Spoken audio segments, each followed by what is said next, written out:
JA, powered by Loop News and brought to you in partnership with SCROM Limited. In this episode, we'll be discussing making magic, brand collaborations in the digital age. Yo, guess what my uncle just said? Tell them what you tell me. Who are their dads all right now? Okay, look. Shaba was the king back in the day. Shaba! But Popcorn is fire! And he's gunning for the throne. How we do that? Are we so right? Anyone can get in and stay in the know. Download the Loop app today. The best branded partnerships have the potential to reap big rewards, providing exposure to new audiences, opportunities for knowledge sharing, and the possibility of significant increases in market share all around. But in the age of social media, these collaborations have become both easier and harder. Brands will be communicating more than ever before, engaging in light-hearted banter or the occasional flame war on platforms like Twitter, but consumers are still quick to call out inauthentic matchups. So what does it take to create a successful collaboration? How do creators on either side of the equation navigate extra rounds of approval without watering down the core idea? What are the logistical complexities that go into building out a joint social strategy or putting a special edition product into the market in a matter of weeks? How do you take advantage of two massive audiences while staying authentic to your brand identity? Our guest speakers today are Jick Ruben Pringle, videographer, filmmaker, and advocate for all things digital, and Danae Brown, creative and social content community manager at Yellow. They were both at the helm of Black Kings Rising, a social impact campaign that put Black men at the forefront of a digital campaign strategy. And we're excited to jump in with them today on making magic. So guys, the first question that we have is brand collaboration. So I want to get both of your perspectives on what makes a great brand collaboration for you. You want to take it first? All right, so I'll start first.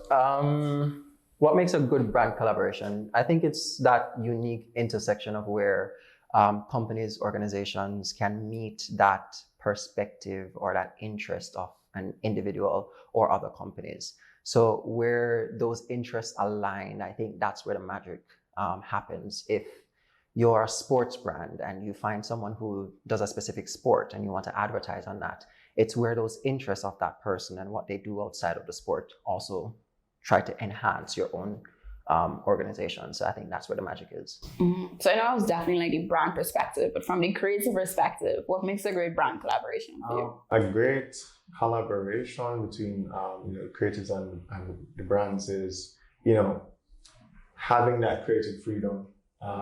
Being able to take what they've given to you on paper and creating the visuals for that, and having that intersecting point where you're not giving away too much of what makes you authentic as an artist, and also providing what they want as a brand. Mm-hmm.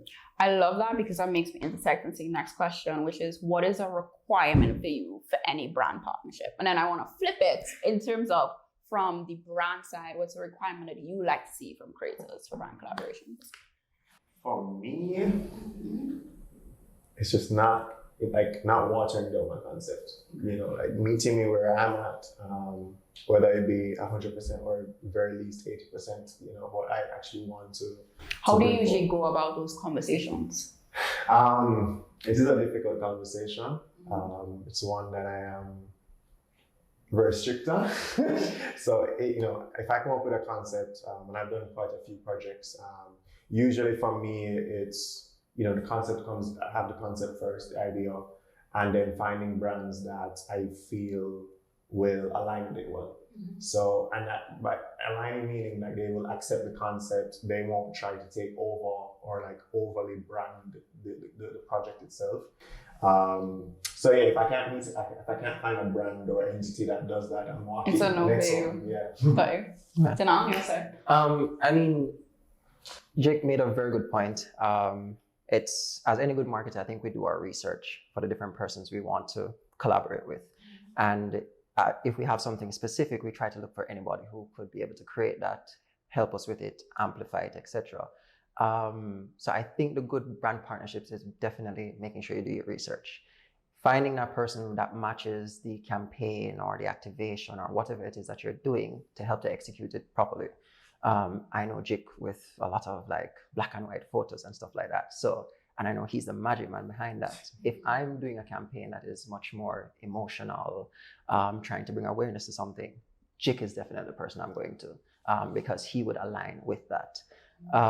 So I think that's definitely where most brands, most organizations are realizing we have to find the people to collaborate with, not just try to put everybody into the same box. Yeah. And that's a great way to segue into what makes a brand collaboration successful. Because I know I spoke about Black Kings Rising and I saw it and I really liked it and I think it was really successful in terms of the impact. So even if you could touch on that in terms of an example of something that was successful.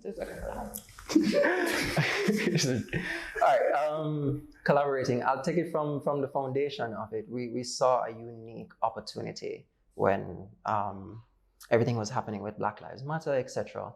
And we thought it necessary to somewhat try to amplify a certain aspect of it or a certain perspective. And it's so funny that we had a conversation as creatives, myself, Jake, some of the other creatives that were on the project, and all of those ideas kind of meshed together from that initial conversation. So we realized we all had the same ideas in terms of what it is that we'd like to do, is just to execute on it. So in making the magic happen for a brand collaboration from a creative side of it now, which all creatives can kind of be messy, I know I am. From that creative side is really just energy, is finding the vibe and people who understand the direction that you want to go in for a specific project, and then feeding off of that vibe into the direction that you actually want to take once that's decided. So that's what happened with Black Kings Rising. We pulled in for the very first project, we pulled in some other persons in different industries to collaborate with us, and that worked out pretty well. You know, we had a direction. Definitely energy, finding the right people that exude what you're putting out, finding people that align with your vision, your concepts and stuff like that. So for example, we did the first project in 2020 and we did another project we did 2 projects in 2021. And it was the same vibe, you know, when we were looking for who we wanted to feature, who we wanted to collaborate with. It was persons who met our criteria. And we were looking for persons that are young, creative, you know, they're changing their environments in their community. And that's what we were trying to push as Black Kings Rising. You know, it's like, yes, we are a set of Black people, but we also are people that want to see better for our race and for our community, especially as Black men. Yeah. I think just the overall content was so powerful because a lot of the times, especially in media, and even during that time, it was a certain kind of imagery you saw. And it was interesting because the commemoration of September 11th was a few weeks ago. And for the first time in like 11 years, there was a photo of Black firefighters. And somebody quoted and said they've never seen Black firefighters in the media showcase from it. So it was just really important. And I really respected and just enjoyed what you all did. But in terms of other successful campaigns that you see, what are some successful brand collaborations that you've seen locally or regionally, or internationally, that you want to just share so many good things that they did? I mean, another project I was a part of, Real Raw campaign, you know, with Davida and a whole host of different women. That was for me another situation where, you know, we had M1 Styles and a couple of M1 as well that came on board as sponsors. So just really bring across that, yo, there are amazing Black women, amazing women in Jamaica that need to be acknowledged. And the whole campaign, like I think we had started conceptualizing that like maybe 2 months or a month before, getting people on board, going through who we wanted to feature. And it was just like, you know, we wanted to feature a cross section of women who were young to, you know, mature women they are the boss women, yeah. And you know, when we reached out to these companies, that was the idea. We want people to come on board and celebrate these women. And they were like, yeah, for sure, why not? You know, so it's meeting people for sure where like... They already are, in a sense. Yeah. What about you, I said there are 2 campaigns that have really caught my eye. One of them being the Paralympics. So that video that they show at the very beginning of the Paralympics. And usually somewhat we are, as abled people, I think we are expecting to see them in a certain way. And that campaign really changed the light of that they lead normal lives, or normal, what we think normal lives are. And actually just having a casual, it was so casual, not moment touching, tear jerking, but just casual. Understand that these athletes that you're seeing out there have normal lives. And it just brought to the forefront of how younger generations are really channeling that message of inclusivity out there as well. So when you're doing brand collaborations, when you're making that magic, you have to also be mindful that you are creating for the masses, because everything digital is available globally. So you're creating for the masses, and you have to be inclusive with that. You have to make sure you represent in everything that you're doing. So that was one of the campaigns for me that I really liked. The next one was the Burger King campaign. The rebrand? Well, not the one here. It was actually the international one. And the one where they literally showed a burger decaying over a time period, like the meat just going bad and everything. Any food company would have shied away from that. Yeah, definitely. You don't want to show your food in the worst light. But they thought, hey, people probably are out there thinking of these things. This is a good way to show people how long it actually takes for the food that we're producing to actually expire, because we're using less preservatives, etc. So they focus more on the nutritional aspects of fast food, which is kind of unheard of. And push that out there and really give people the behind the scenes, the raw feel of what it is. Because at the end of the day, today, and it comes back to a lot of the things you're seeing now, if I can't relate to your brand, if I can't relate to the people you're putting in your ads, in your campaigns, you're not getting my money. Definitely. So it's relatability now. I have to be able to identify with it, identify with the things you stand for: recycling, women's rights, Climate change. I have to be able to relate to it. You have to see yourself in the brand, and thus you need to see yourself in the brand collaboration as well. So I just want to bring it back in terms of moving back to Black Kings Rising, because people may not know what it is, some of our viewers. So I would love for you all to just give like a brief synopsis of what it was for persons who may not know. All right, well, Black Kings Rising is a movement. It's just us as a group of Black creatives coming forward to speak on specific issues, Black issues, whether it be how we as Black men treat women, how we as Black men are treated by society, breaking stigmas, like Black people can't amount to anything. So that's like our first project. We had a host of Black men come in from different sectors, different fields to showcase that, hey, I am Black, I'm young, and I'm doing the thing. You know what I mean? So that's pretty much what we are about. We are tackling everything related to Black. So for example, early this year, we had our Father's Day project. And that is something we saw as important to speak about, because Especially like Jamaican fathers. definitely, we have a lot of work to do as Black men, but there are men putting in the work, and we want to celebrate that too. What about you?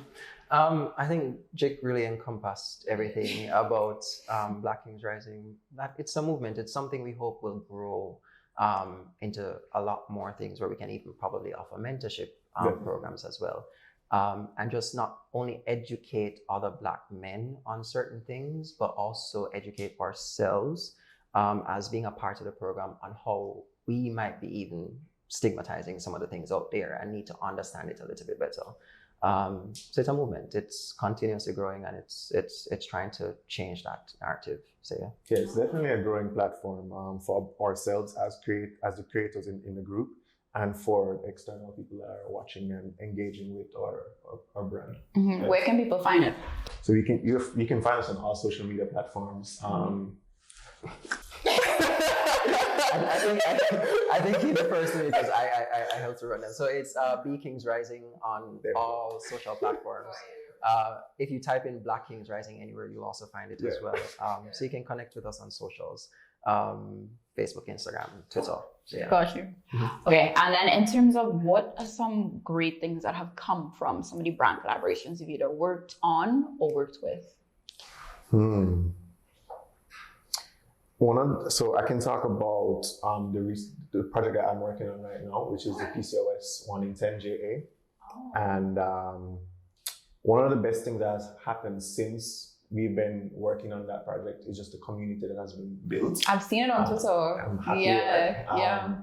You know, just it's for me as a guy watching what's actually unfolding is so emotional because I'm seeing where so many women felt like they were alone, and now they have this sense of they're not alone. You know, that is really important. I can see where not only women but men are also engaging with the platform and wanting to learn more about what PCOS is, which is polycystic ovary syndrome, and that is important. Like that is what we wanted to achieve, and I think what would be the ultimate dream is for the government to see what's happening, what we're doing, and also want to be involved and spearhead new research that is very needed in the community.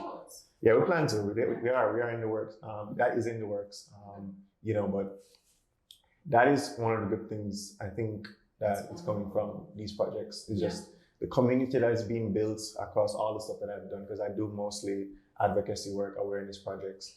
And so when you release a project and someone says, "Oh wow, I thought that was the only person," and you're like, "That's great." I did another project on Osteogenesis Imperfecta, featuring a young lady who her name was Sancha Gay, and we did a radio interview. And after the radio interview, I got a phone call from someone that said, "Hey, I am 50 odd years old, and I had always had this disease, and I didn't know there are other people out there in Jamaica." And that is just amazing. So even if it's just one person, there's some impact that takes place. We started a new project at work because we realized there was a need for us to reach out to, well, let me preface that with saying, I work at Yellow, and I basically manage a global account and our digital community in 21 markets, including a market in Europe, which is Guernsey. And we realized that as Caribbean creatives, especially in digital, we really have a lot of hurdles that don't exist outside of our region in trying to grow. We don't have things like Instagram music here. We don't have things like Reels here. We don't have some of the digital tools to help us grow and to help us grow our brands as well. And on top of that, and I know this was one of the topics you guys touched on in previous episodes, on top of that too, creatives in the Caribbean really are looking for that opportunity to showcase their work and get paid for it. And get paid for it. So we're working on a project here. We actually, it hasn't been launched yet, but we discussed it with Adweek on our last Twitter Spaces with Joel when they had that about Caribbean brands creating. So we're starting a creator program, a creator hub, where we basically get in touch with all of these Caribbean creatives. We're creating a roster where it is that we find the work. We sometimes will have work here at Yellow, and we develop these contracts that they can now produce some of these things for us, and we pay them for the different work. So we collaborate with you, we partner with the different creatives across the Caribbean, because I think it's very important. Caribbean creative content is top tier. And I think it needs to be out there so much more. And if we as a company can be that platform, or at least the foundation to start pushing something like that so much further, I'm going to be really, really pleased with myself that I can have a mark on that. So that's something we're working on right now. We found someone in Montserrat. Montserrat has like a population of 5,000. And we found an audio engineer in Montserrat who we partnered with, and he's done some amazing work with us thus far in terms of the partnership. And it's finding those talents in the niches that we can then understand and amplify as well. So yeah. Yeah, no, I'm completely that's amazing, because for me, I work with Caribbean creators as well with the brands that I'm on, and the things that they do, like I've gotten things that are 15, 30-second videos and it's like TVC shot with an entire crew, and it's 2 people. So I just know that that's just so powerful in terms of the creators, like not just in Jamaica, but on a regional level. There's so much talent out there, and like that's something that I advocate for a lot. And it's really difficult when you go to like those tables that we may not be seated on and try to bring it there, because of course they always just like to level Caribbean creatives or even markets with the income, the purchasing power, access to credit cards, all these different things. And it's so important to talk about those things because people just are looking for ways to just tap into those markets. So that's amazing. Yeah. So on to the next question, in terms of how can people just like put their creativity onto brands? And I know you were speaking about this earlier in terms of not watering down, but what are some advice that you would give to a creative who wants to collaborate with brands and they don't want to box themselves in, but they still want to get paid? Do your research. Definitely look out for those brands that are open to collaborating, are willing to, hire creatives in Jamaica. Find out what they represent, and if you can come up with concepts that meet them halfway, or they can meet you halfway. That's the best route for me. And be open to, don't be like me all the time. Be open to change. Sometimes change is good. Sometimes the advice that they give or the way they want to tip a project actually is better. So be open to listen. Know when to put your foot down, but be open to that honest collaboration between the two entities. Yeah. For me, I think it's how it is that you advertise yourself to brands is be authentic, because there are lots of people on. It's so funny to see how many persons, like even when you go into businesses nowadays, to see so many persons who are actually on TikTok, for instance, and just watching random things. And what you realize is that if you can create a brand that is truly authentic, there's only one of you. And there might be a brand out there looking exactly for you. So amplify yourself. If you have to run ads for yourself from your personal page to advertise the work that you're doing, do it. There are processes to do that. There are people who can probably help you to do stuff like that. Get it out there. But be your authentic self. It is okay to hear no from a brand if you go out there and ask them. But no in life, because you're gonna get a lot. You're gonna get a lot of no's in life, but it's all of those no's are basically that mountain that's building up to give you that one yes, to put you on top of it. And I think all of those things are things that you learn from in building. So you're gonna hear the no's, but be yourself, because you'll be surprised. Myself in the industry, working for a company, you as well working in the industry, we're looking for specific people, we're looking for specific talent that match what it is we're working on currently. And you might be that person. So be authentic self. Don't try to fit yourself as a circle into a square when you're not a square. Yeah, definitely. So just give us authentic you. And that's exactly what a brand wants. So I also want to add on to your points is that you have to show the value in your content as well and in your community. And I know a lot of times people ask about the micro versus macro in terms of content creation and influence, and really that those lines are kind of vanishing a bit, because when you can show the value in terms of your community and your engagements and even the insights and the knowledge that you're sharing, brands do want to work with you, and you can just do that by putting together a media kit so you can show that data. Just wanted to share that for anybody who might just want to know. But another question I want to ask is, in terms of the complexities of putting together a joint social strategy, because I know you do it advocacy, and of course you do this with Yellow. What are some of the details or some of the actions that go into putting that in place in terms of a joint social strategies for brands? It's a good question. I would say there's a certain level of paperwork on your side that is necessary. Things like concept sheets, proof of concept, knowing how your platform can benefit the entities that you're working with, and vice versa. What else? You want to help me there, Dana? I'd say a good part of it is definitely the paperwork, that you have to have that proof. And just like you mentioned before, showing how you've built a community, you're a digital creator, etc. And having those kits that can show the insights, the engagements, etc. that you have. Because brands will attract to that, especially if you are the one approaching them for a collaboration. I also think that you need to have a certain awareness of what it is that you actually want to bring to the brand. Don't just go there because you want to make money. You understand? Yes, we all need to make money at the end of the day, but have a purpose as to what it is that you're doing, and have a communicator on the team, or be a good communicator yourself to express that, to tell brands exactly what it is that you can do. Because I personally believe there are so many great creatives out there that we don't know about. Exactly. And we won't know about them until they probably get that friend who is the good communicator that can showcase and tell us about their work, or they develop the skills themselves. So if you know you're not the person who talk, you're not the person who writes, you're not the person who do all of that, get somebody who does on the team if you're going to approach a brand.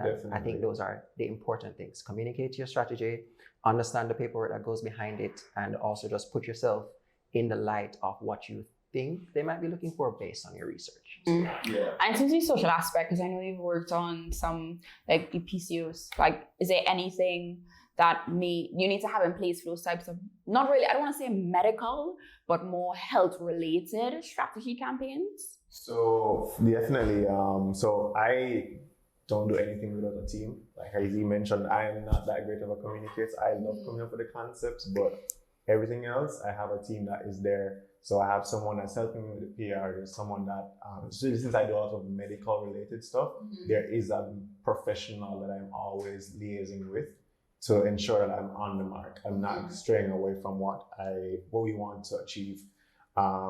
Team is very important for me. I have people doing a lot of things. Simple as, like, for example, Davy is helping me with lighting and camera and all that stuff. That's pretty much it. Yeah. Okay, so another question for you all. So in terms of making a big impact but still staying authentic, what are some tips that you would give to creators and for brands when doing that in brand collaborations? I would say one of the things you should do is think about what appeals to you, and what would make that big change in your life. Because it might just not be you alone that's thinking along that line. So if you're looking to create impact, you have to look at how big the impact is going to be in terms of that scale. As Jip mentioned before with his project, that one call from someone to say, I am experiencing this as well based on what he's done is impact. And that's large in his scale, but persons out there might think one person, but that's the goal. Now, if you want to reach 500 people, you have to think about how you can transcend communication, etc., to reach 500 people. So you have to think about the scale of which you want to make that impact on, and then also just stay authentic to what you think will appeal to you, but don't drink your own Kool-Aid. I learned that the hard way. I used to work in the newsroom at TVJ, and if there's one thing I learned coming out of that newsroom, I learned a lot, but if there's one thing I learned is that Kingston isn't Jamaica, right? There are so many other people out there who are consuming news and media and information in so many other ways than how we here, per se, in Kingston, digitally, consume said. Understanding that through my current job, Facebook. Lots of people on Facebook, even though I personally might think it's dying. There are lots of Jamaica's the largest audience on Facebook. Yeah. So you have to understand your audience and understand that don't drink your own Kool-Aid if you're trying to make this impact. Think about what matters to you, yes, because that will be authentic you, but also go and do your research. And that's how you'll create the impact based on the messaging that you're doing and be authentic to yourself. So Yeah, I echo everything that Denard definitely said. I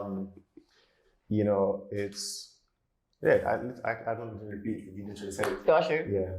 Okay, so you work at Yellow, but you have your own personal brand, Tanea brand.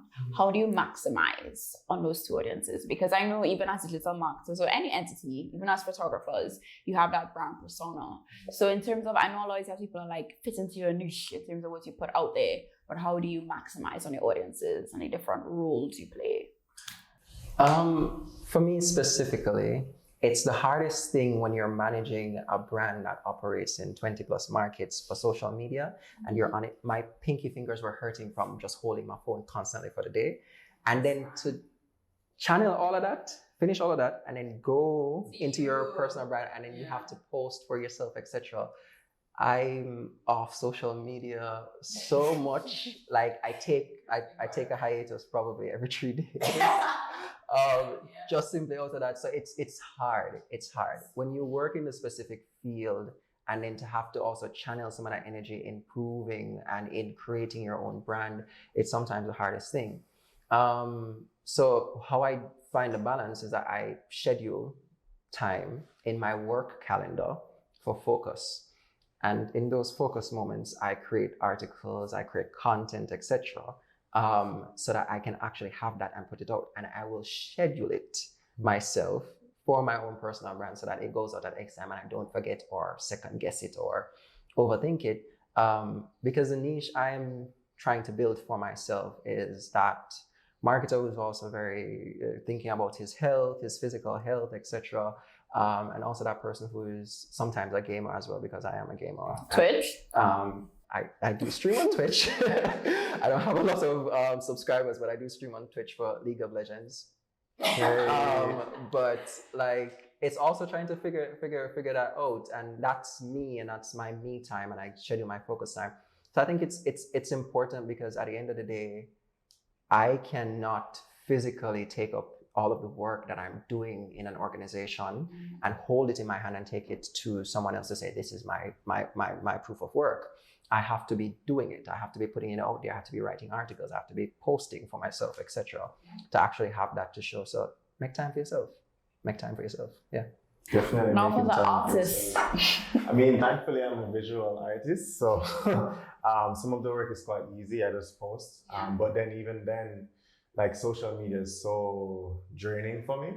So it's like I have to sometimes remind myself, oh yeah, Jake, you did all these photo shoots. You need to actually post them and share it with the world. How are you going to make money if you're not sharing it?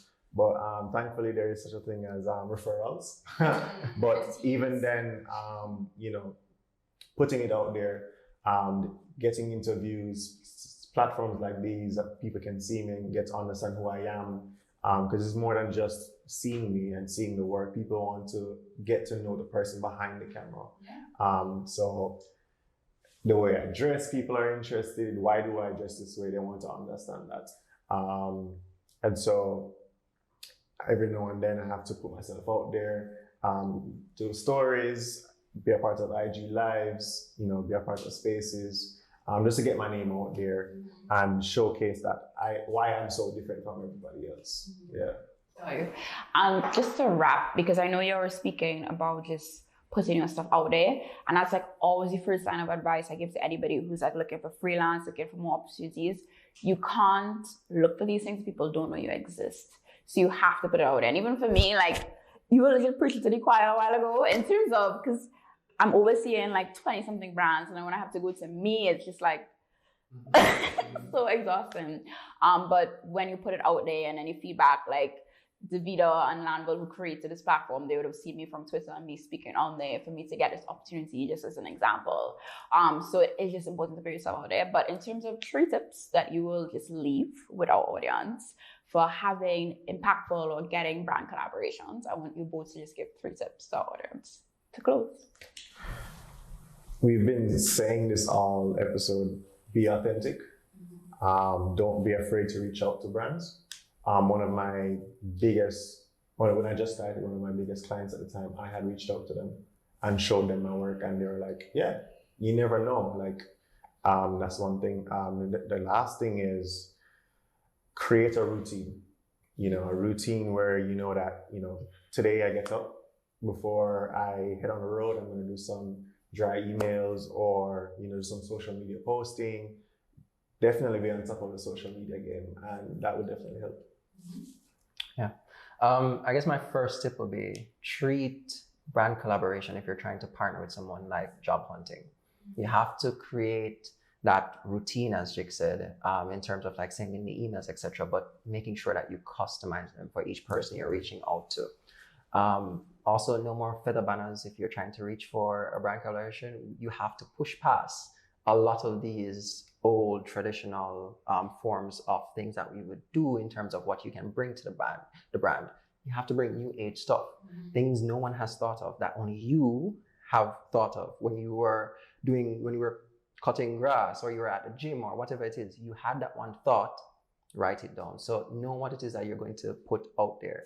I probably gave like 2 tips in that last one, but my next tip to anyone who's trying to do this is understand that you can't help a brand if you can't help yourself.